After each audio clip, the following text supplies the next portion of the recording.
far outside. Shackleford has the lead from Astrology, a length of furlong out. Animal Kingdom on the outside begins to roar home. Animal Kingdom and Shackleford's got the lead. Shackleford, Animal Kingdom reaching on the outside. Shackleford has done it. Jesus Castanon a half. The winner of the Preakness Stakes was Shackleford, which brings us to the third leg of the Triple Crown, which is the Belmont Stakes, also known as the Test of Champions or the Run for the Carnations.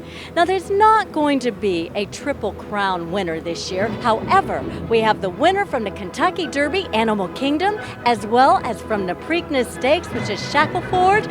Both winners will be in the competition. Also, we have some favorites: NYRA, Mucho Macho Man, Master of Hounds. So that's June 11th. And now we're going to take you to the press conference leading up to the big event, the 143rd Belmont Stakes.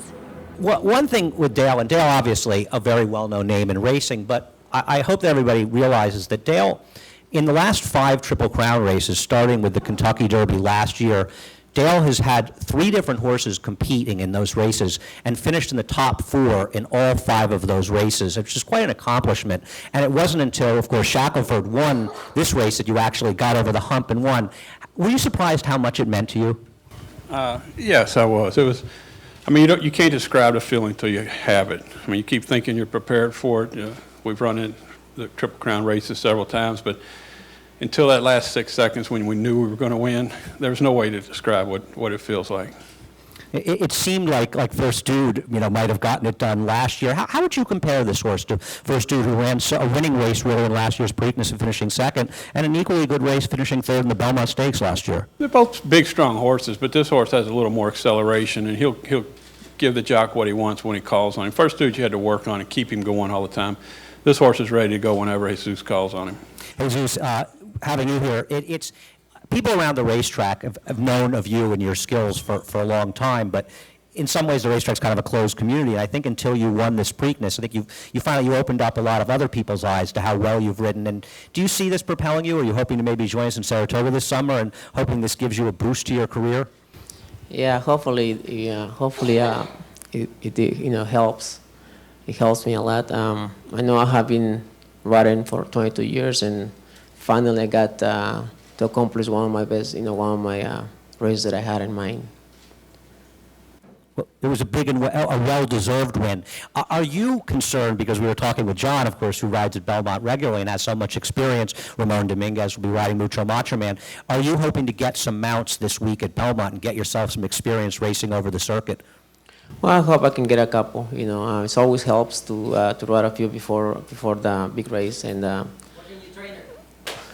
yeah, Dale, you got anything for him? Come on. No, but Dale's got some horses this week. I think you should be riding them.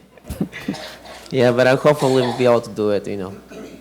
It's a tricky track and stuff. Have you watched other Belmont Stakes to maybe get some preparation for it? Yes, I have. I have been watching the past Belmonts.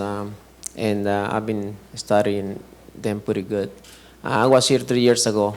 I was the last 2 weeks of the meet, and I was a little confused in the beginning, but then after that, it took me a couple races, and I was fine. Well, there's no reason for anyone to be concerned with the career that you've had. I'm sure you'll do just fine out there, and wish you the best of luck.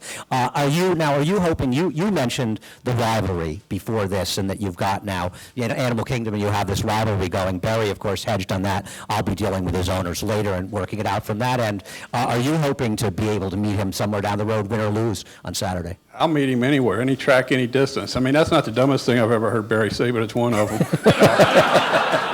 But, if anybody watches the Preakness could have seen we could have went around again, he wasn't going to pass us.